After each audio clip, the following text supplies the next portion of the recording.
성탄절이 되면은 이 반짝불들이 보이죠. 만약 사람이 빛을 싫어했었다면은 이런 불들을 안 켤 겁니다. 필요하기도 하지만은 꼭 이 반짝불을 켜는 것은 필요해서만은 아니잖아요. 이거 안 켜도 조명등이 다 있지 않습니까? 사람의 마음속에는 이 빛을 좋아하는 성향이 있습니다. 그런데 그런 사람들이 그 내면에는 흑암을 가지고 있어요. 오늘 다시 한번 지난 시간에 이어서 영혼의 밤이라고 하는 이 제목으로 말씀을 드립니다. 지난 시간에 제가 뽑았던 소재는 가룟 유다였습니다. 오늘은 사울입니다. 신약에서 가룟 유다 같은 사람, 비슷한 사람이 있다면 구약에서는 사울이거든요. 오늘 이 한 절 속에는 이 사울의 두려움과 혼란과 사울의 공포와 모든 것들이 집약돼서 나타납니다. 이런 상태가 되면 안 되죠. 20절 한 번만 더 읽어보실래요?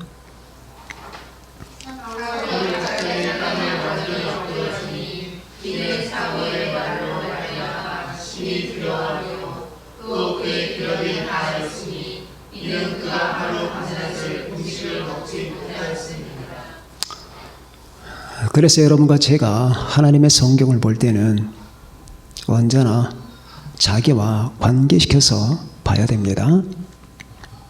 이런 상태가 있는 거거든요. 땅에 엎드러졌다고도 하지 않고 완전히 엎드러졌다고 했습니다. 무슨 말인지 아시겠습니까?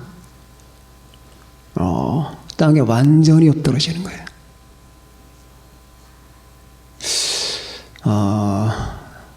그 사람이 이렇게 서 있다가 의식을 잃었다 합시다.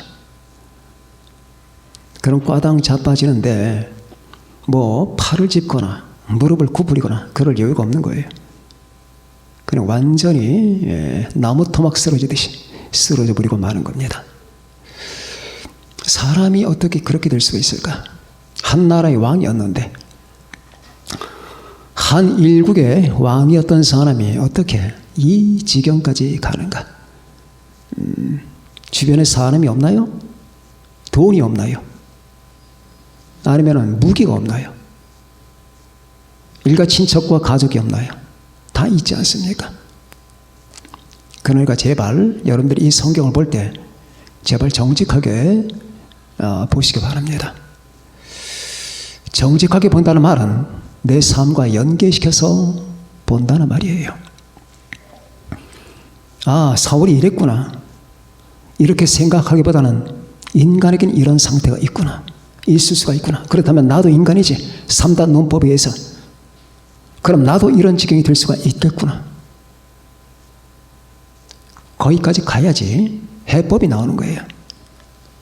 완전히 엎드려 본 적 있습니까? 우리가 피곤해서 엎드려 잔다든지 좀 기력이 모자라서 앉아서 쉰다든지는 할 수가 있어요. 그런데 20절의 말씀은 이해가 안 되는 거예요. 완전히 엎어지는 거예요. 기력이 없는 겁니다. 존재력이 없는 상태. 한 인간이 이렇게 되느냐? 그런데 그 한 인간이라고 하는 그 인간이 왕이에요. 어떻게 이 지경까지 되느냐? 지금 이 사울 안에는 캄캄한 밤이거든요. 캄캄한 밤입니다. 사람들이 밥 먹고 그리고 여행 가고 친구하고 노닥거리고 직장 가고 돈 벌면 이런 삶을 잘 몰라요. 자, 지난 시간에 저는 여러분에게 3가지를 말씀드렸습니다. 기억나시는지 모르겠습니다. 영혼의 밤이다. 가룟 유다가 바깥으로 나갔습니다. 나갔을 때 그때 밤이었다. 그래서 저는 여러분에게 말씀드렸습니다. 밤길을 걸었단 말이냐? 그 말보다는 가룟 유다의 내적 상태를 의미하는 것이다. 첫째는 하나님과 단절됐다는 그 사실, 그리고 상실했다는 사실, 그리고 공허하다는 사실. 우리 예수님을 만나기 전에 모든 사람들의 영적 상태는 다 이렇다.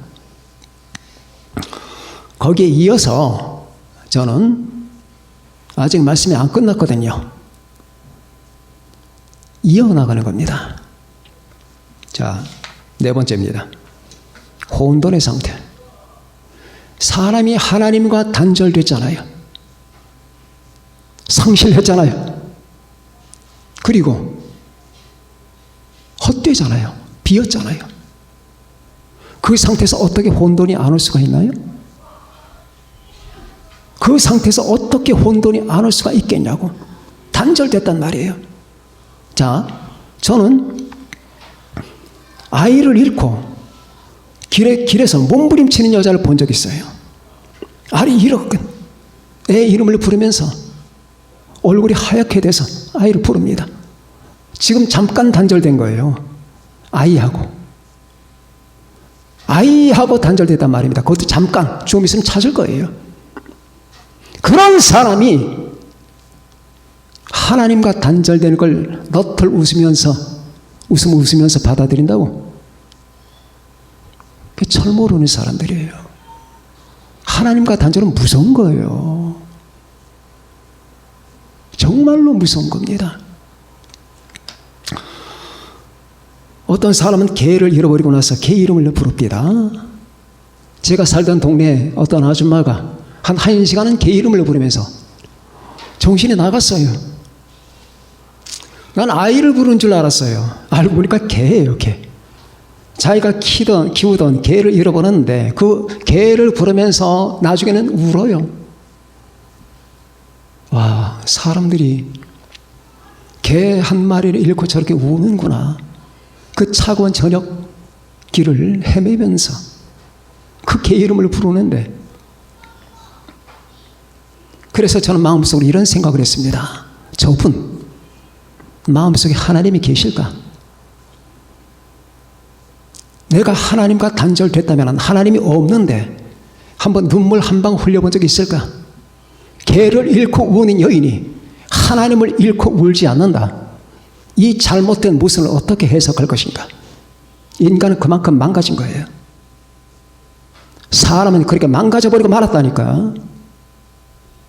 스마트폰 잃어버리고 헤매는 사람이 있습니까? 얼굴 파래가지고. 근데 그 사람이 하나님이 없어. 마음에 예수님이 없어. 그걸 어떻게 해석할 거냐? 그 인간의 모습과 형상을 우리는 어떻게 바라봐야 되는 건가? 저게 사람이구나. 어떻게 인간이 저렇게 추해질 수가 있을까? 핸드폰을 잃어버리고 나서 얼굴이 사색이 돼서 돌아다니는 사람이 하나님과 단절되고 하나님이 없는데 저렇게 편하게 살아간다는 저 형상을 한 걸음 뒤에서 한번 보자. 어떻게 인간이 저렇게 추하게 망가질 수가 있을까?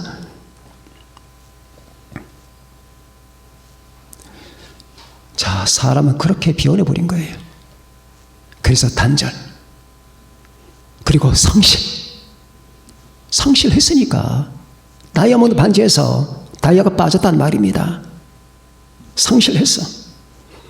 그럼 다이아가 있는 구멍은 뻥 뚫렸을 거 아니야. 그게 공허라고 하는 거예요. 하나님이 없는 사람들 속에 있는 정체, 그게 공허예요. 그러면 이 세 가지 상태를 겪은 사람이 어떻게 혼돈이 안 올 수가 있겠냐고. 혼돈. 모든 게 혼돈스러운 거예요. 아는 것도 없고 내 안에 어떤 질서도 없는 거예요. 이 혼돈 상태가 예수님을 믿지 아니하는 사람들의 영적 상태거든요. 혼돈. 그럼 이 혼돈은 뭐냐? 무지예요. 그리고 무정부 상태입니다. 무지와 무정부 상태. 그 사람의 내적 상태. 예수님이 오실 때까지 모든 사람들의 마음은 바로 이거예요. 무지와 무정부. 여러분은 지금 어떠신가? 가만히 보세요. 여러분과 제가 집을 좋아하고 돈을 좋아하고 차를 좋아하고, 우리 현대인들이 좋아하는 게 그거 아닙니까? 집, 돈, 차, 그 쓰레기 같은 것들을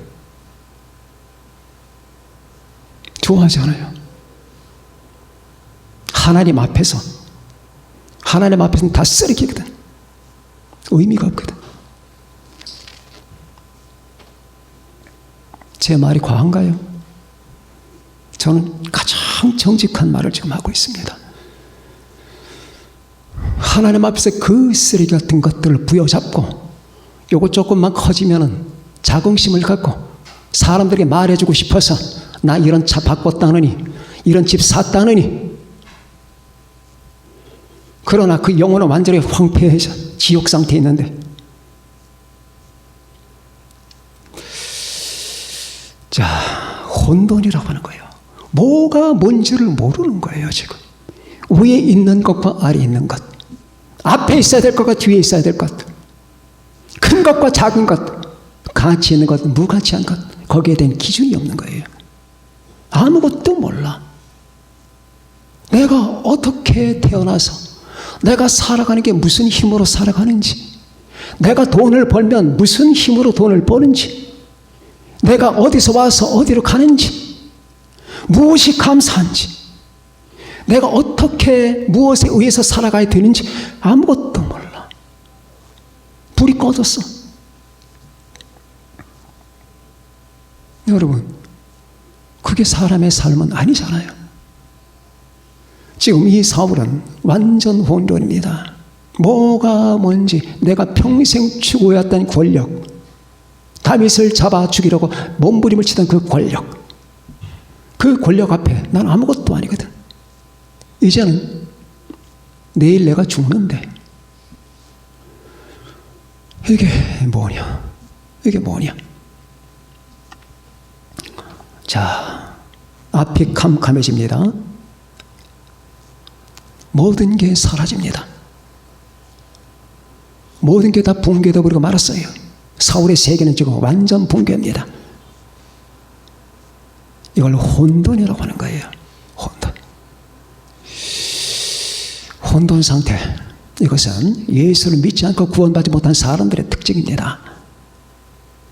혼돈스럽다. 뭐가 뭔지를 모른다. 인생이 어디서 와서 어디로 가는지를 모른다.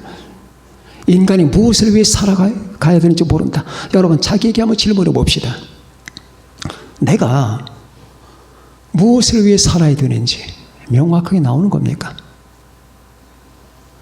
내가 어디서 와서 어디로 가는지 명확하게 나오는 겁니까?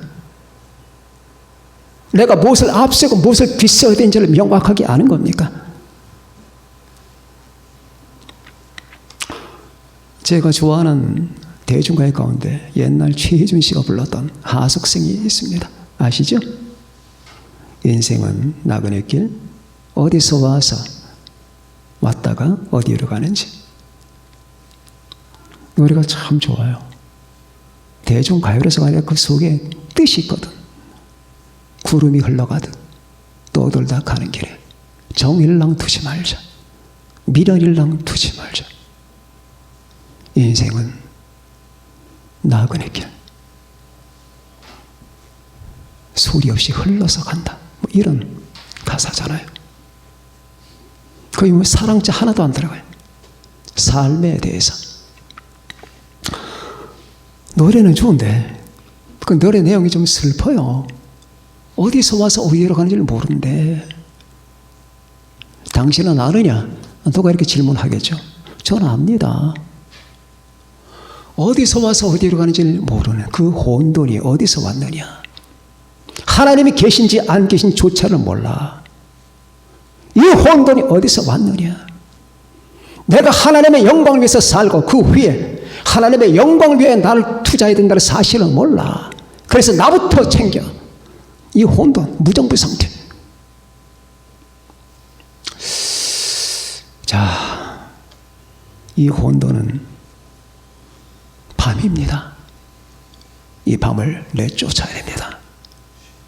예수 이름을 믿고 하나님의 말씀을 받아들이면 여러분과 제 안에서 이 밤이 나갑니다.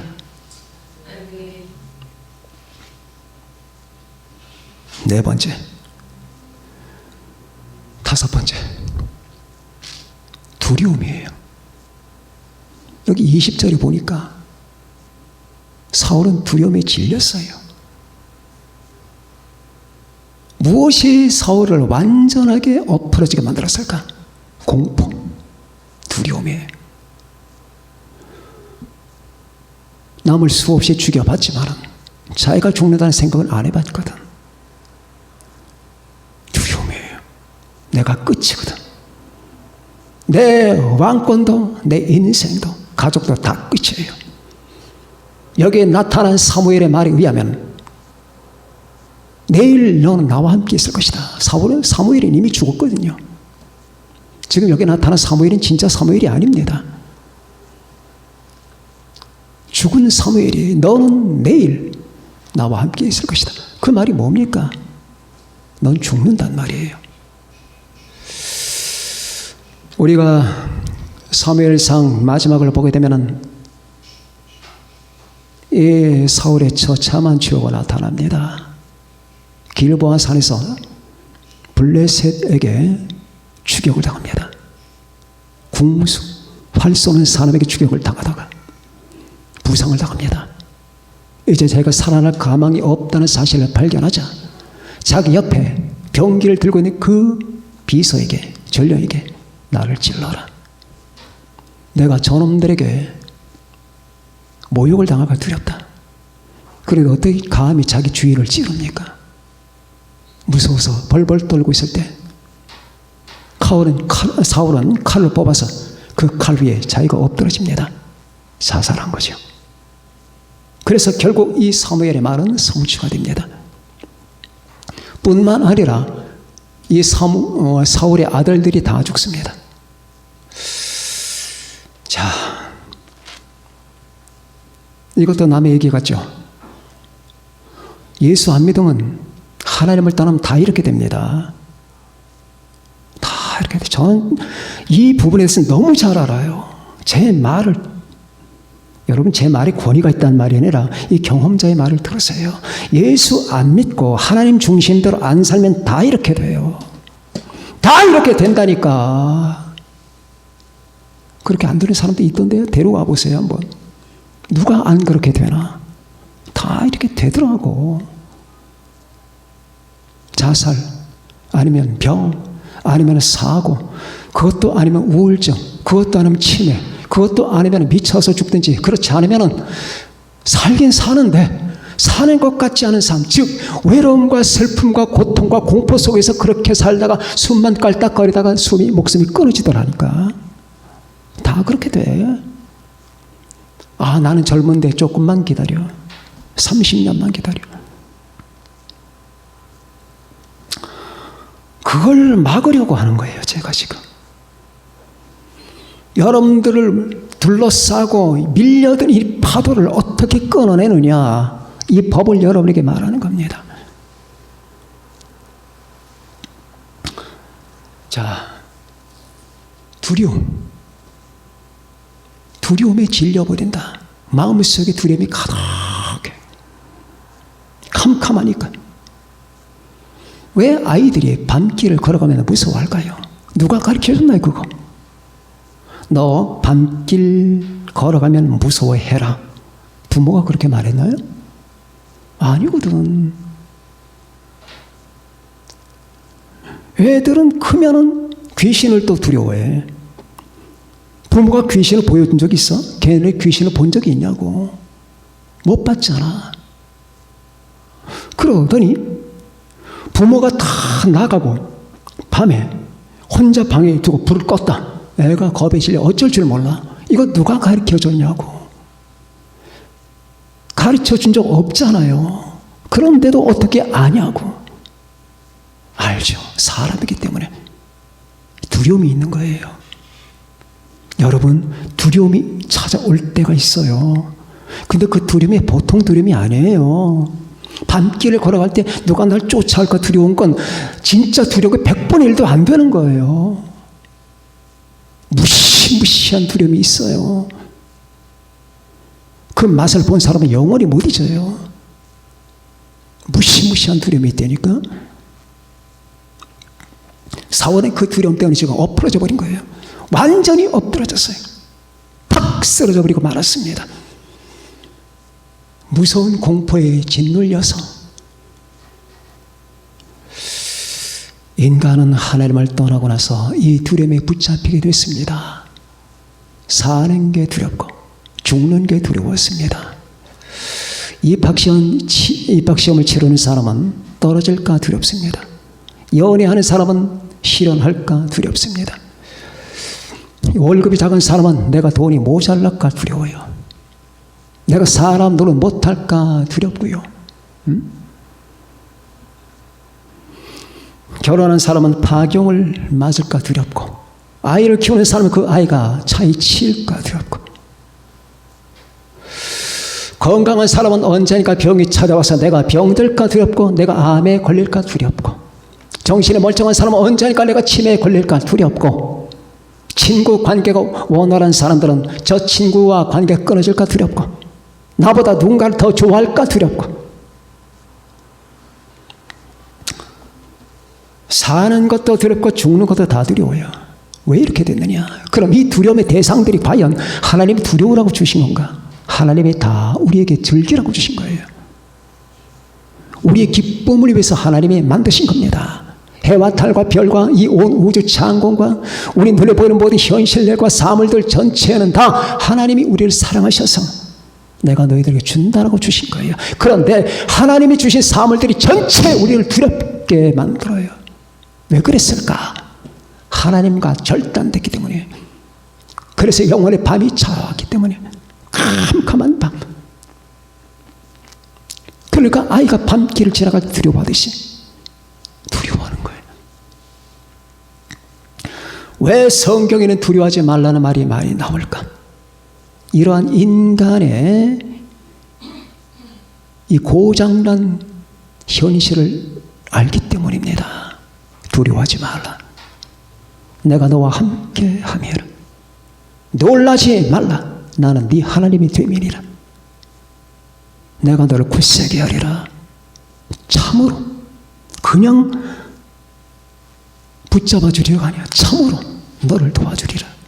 참으로 나의 의로운 오른손으로 너를 붙들리라. 두렵지? 파도가 치지? 엄청난 산 같은 파도가 밀려오지? 네 앞에 봉착한 현실들이 무섭게 너를 덮치고 압박하지?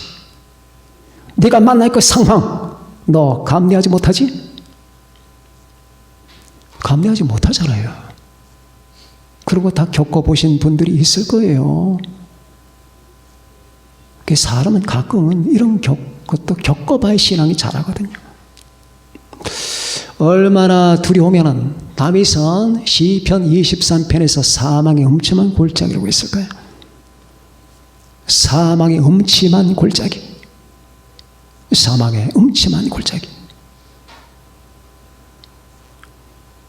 여러분, 여기 여자분들 남편이 바람 피는 게 두려운가요? 다른 여자를 데리고 내 집 안으로 들어와서 살면 두렵겠죠. 치욕스럽겠죠. 그걸 두려워하는 사람들이 하나님을 두려워하지 않아. 하나님은 그거보다 수천 배를 더 하실 수 있는 분이거든. 나는 빛도 짓고 어둠도 창조하며 나는 평안도 짓고 환난도 창조하나니 나는 여호와라. 이 모든 일들을 행하는 자니라. 내가 널 비참하게 할 수도 있고 행복하게 할 수도 있다. 모든 생명과 사망이 하나님의 손에서 나오는 거고 모든 흥망이 하나님의 손에서 나오는 거예요. 이 말은 무슨 말이냐? 남편의 사랑을 받고 싶다면 남편을 바라보지 말라. 정말 사랑을 받고 싶다면 아내의 사랑을 받고 싶은가? 그러면 아내를 바라보지 말라. 저 건너편에 계신 하나님을 바라보란 말이에요. 주님을 바라보라. 자, 이 모든 것들이 다 두렵잖아요. 이 두려움 어떻게 이기느냐 그 말이에요. 그래서 예수님이 오실 때까지 모든 사람들의 가슴 속에는 바로 이 두려움이 잠식하고 있었던 겁니다. 인간은 방법이 없어요. 우리 주 예수님을 만날 때까지 이 두려움을 건너뛸 만한 방법과 능력이 없습니다. 이것은 깊은 강입니다. 이 강 속에 모든 사람은 다 빠져 있습니다. 살려달라고 애걸복걸합니다. 그러나 살아날 방법이 없어요. 주님밖에는. 주 예수님이 건지십니다. 그래서 우리 주님이 이 엄청난 어둠의 세계에 오신 거예요. 주님이 오실 때까지 전 세계는 이 밤이에요. 예수님을 믿게 되면 마음속에 믿음이 생깁니다. 예수님을 믿는 사람에게는 이 두려움이 제거가 됩니다. 예수님을 믿는 사람이 어디서 모른지 삶에 용기가 생깁니다. 예수님을 믿는 사람, 내게 산처럼 닥쳐오는 이 파도를 두려워하지 않아요. 이상하죠? 어디서 그런 용기가 생길까요? 여러분, 산 같은 파도예요. 시커먼 파도예요. 저기 휩쓸리면 다 죽어요. 근데 안 무서워요. 왜 그럴까? 저 파도의 중간에 주님이 서 계시거든. 저 건너편에 주님이 서 계시거든.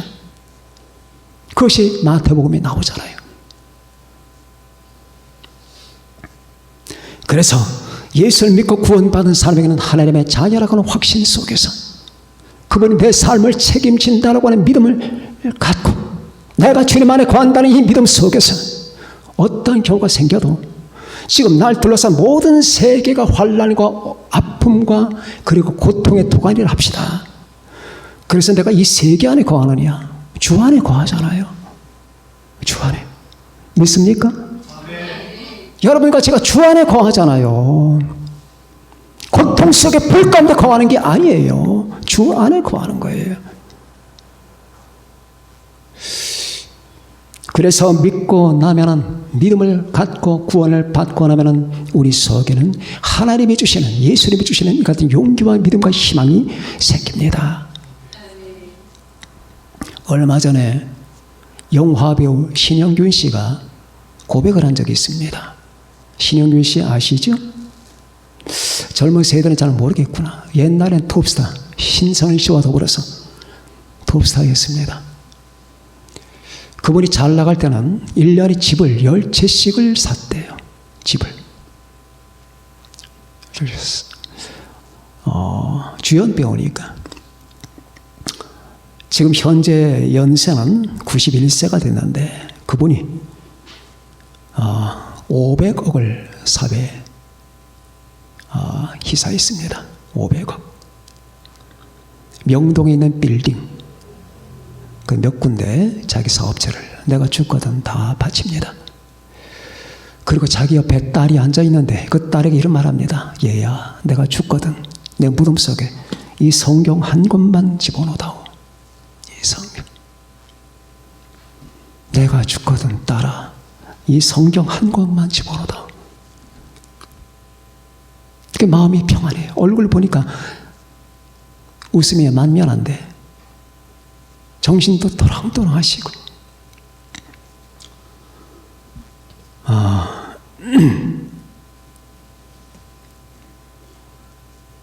왜 그럴까?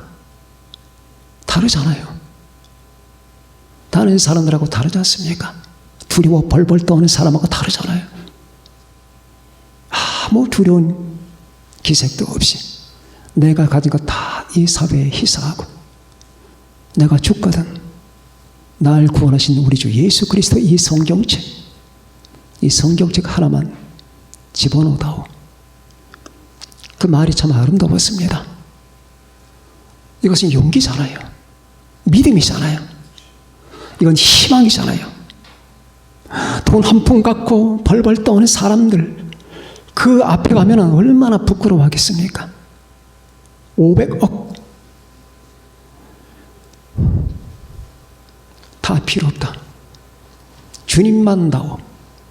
주님의 말씀만 다오. 그 말 아니겠습니까? 그래서 예수님이 필요한 거예요. 그래서 예수를 믿어야 되는 거예요. 인간이 인간답게 위해서는 예수님을 믿어야 돼요. 사람이 되는 길은 예수 믿는 거예요. 예수 안 믿으면 사람이 안 돼요. 여호와를 경외하는 것이 지혜의 근본이요 거룩하신 자를 아는 것이 명철이다. 잠언 9장 10절에 나오는 말씀. 그건 구약적 해석이잖아요. 신약적 해석은 예수 이름을 믿어야 되는 거예요. 자, 그래서 우리는 주님을 믿으면서 여러분과 제가 때때로 모자라기도 하고 때때로 아프기도 해요. 응? 곤란한 일이 왜 여러분과 저에게 없겠어요? 그러나 하나도 두렵지 않은 거야. 그게 뭐가 두려워? 내가 주 안에 있는데, 저 파도 건너편에 주님께서 계시는데, 날 둘러싸고 빙빙 돌고 있는 이 현실과 저저와 상황, 이 저 배후에 주님이 계시는데, 내가 사망의 흠침한 골짜기로 다닐지라도 해를 두려워하지 않을 것은 주께서 나와 함께 하심이라. 주의 지팡이와 막대기가 나를 안위하시나이다. 이 믿음이 있는데 우리 모두 다 주 안에서 평온한 심리의 사람이 됩시다. 그리고 마지막으로 하나님이 없는 사람들, 그들은 중독에 빠집니다. 왜 그럴까요? 왜 중독 증세가 일어날까요? 자, 하나님과 단절됐습니다. 하나님을 상실했습니다. 그리고 텅 비었습니다, 존재가. 그러면 어떻게 그 혼돈스럽지 않을 수가 있겠고, 어떻게 두려워하지 않을 수가 있겠습니까? 아무것도 없잖아요. 그러면 이제 뭔가 미쳐야 돼. 다 잊어버려야 되니까. 그리고 자기도 뭔가 살면서 의지할 구석이 있어야 되잖아. 그래서 중독 증세에 빠진 겁니다. 우상 숭배는 중독입니다. 그래서 인간의 그 영혼의 밤이 충만한 사람들은 모두 다 우상 숭배를 합니다. 그리고 중독 증세에 빠져요. 알코올 중독이나 마약 중독이나 성 중독이나 포르노 중독이나 우상 숭배나 다 똑같은 거예요. 다 중독 증세입니다. 뭔가에 미치지 않으면 살 것 같지 않거든. 뭔가 의지할 대상이 있어야만 나도 존재할 것 같거든. 그러니까 뭔가 찾아내는 거예요. 한마디 바퀴벌레도 믿는 거예요. 의지하는 겁니다. 쥐도 경배하는 거예요. 심지어 개구리도 경배합니다. 의지합니다. 이집트의 모든 신들이 다 그런 거예요. 고양이, 개, 염소, 개구리, 바퀴벌레 이런 걸 다 경배하고 의지하는 거예요. 인간이 그 정도까지 망가지는 겁니다. 최소한도 사람은 나 이상의 존재를 믿어야 돼요. 근데 어떻게 사람이 나 이하의 존재를 믿게 되는데 그것이 추하다는 사실을 못 발견하느냐? 그게 아까 말했던 혼돈입니다. 중독. 요즘에 얼마나 많은 사람이 중독 변화요. 맨정신 갖고 살 수 없거든. 맨정신으로는 버틸 수가 없어요. 거리마다 담배 피우는 여자분들은 왜 그렇게 많은지 몰라. 어떤 여자분이 서 있어. 아가씨가 저기 골목길에 뭐 하나 봤더니 담배를 피우고 있어. 이젠 떳떳하게 담배를 피우고 다닙니다. 뭐 여자가 담배 피우면 안 된다는 말은 아니에요. 그뿐만 아닙니다. 술 마시지 않는 여자들. 여러분 술 안 마시죠? 응? 우리 은총교회 식구들. 대부분의 여자들이 술을 마셔요. 아가씨들이 술을 마시고. 그 정도가 아닙니다. 그 정도가 아니죠. 중독은 인간 영혼의 깊은 밤이 있다는 증거입니다. 깊은 밤, 견딜 수 없는 밤, 내 손으로 어쩔 수 없는 그 밤, 그게 내 안에 있다라고 하는 증거예요. 지금 사울은 귀신한테라도 매달려야 돼요. 그래서 무당 찾아온 거예요.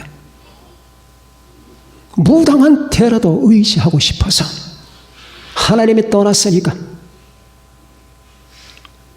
그는 자기가 추방시켰던 모든 신접자 그들을 불러들인 겁니다. 그래서 지금 영매를 불러들여서 강신술을 지금 하는 거예요. 강신술은 귀신을 불러내는 작업입니다. 신이 임한다 그 말이에요. 이건 뭡니까? 하나님이 없는 사람의 마지막 출구로 귀신을 믿는 거예요. 우상 숭배하는 겁니다. 이 상태는 슬픈 겁니다. 비참한 겁니다. 자, 우리 사랑하는 교우들, 우리는 예수 그리스도가 이 땅에 올 때까지 인간의 모든 이 실태를 6개를 보았습니다. 또 있습니다. 그러나 일단은 메시지는 여기서 마치겠습니다. 중독 다음에 뭘로 해체로 들어갑니다. 인간 해체가 되는 거예요. 그래서 사울은 해체됩니다. 가룟 유다도 해체, 그리고 멸망으로 들어가는 거예요. 한 인간이 태어났잖아요. 태어난 사람은 지금 형성됐지 않습니까? 형성된 인간은 완전히 해체까지 가는 거예요. 하나님을 떠나면 그렇게 되는 겁니다. 거기는 제가 지금 말씀을 시간상 못 드리겠고, 오늘 중독까지만 봅시다. 여러분, 이 모든 것들이 전부 다 예수님을 기다리고 있습니다. 인간은 하나님을 향해 입을 벌려 내게 메시아를 보내달라고, 구세주를 보내달라고 외치고 있습니다. 우리 주님이 오셨습니다. 이제 그 주님을 받아들여야 됩니다. 그 주님을 믿고 이제 이 모든 증세에서 벗어나야 됩니다. 모든 공허의 상태, 단절의 상태, 상실의 상태, 두려움의 상태, 중독 상태, 혼돈의 상태, 해체 상태. 그러기에 여러분과 저는 얼마나 행복자입니까? 다 벗어났어요. 자가 이 7가지를 전부 벗어난 걸 믿으시면 아멘 합시다. 벗어난 거예요. 자신 만만하거든. 내 눈에 보이는 그 밤이 보인다. 저 7가지 밤이 보인단 말이죠. 근데 그것에 우리는 다 벗어났어. 예수님이 이렇게 위대하신 분이에요. 이 모든 게 내 앞에 그냥 산산조각 나버리고 만단 말입니다. 이런 우리 주님을 우리가 영접할 뿐더러 이걸 모르는 많은 사람에게 주님을 전합시다. 그래서 이 성탄의 계절이 여러분들에게 축복과 하나님께 영광되는 계절 되기를 바랍니다. 기도하십시다.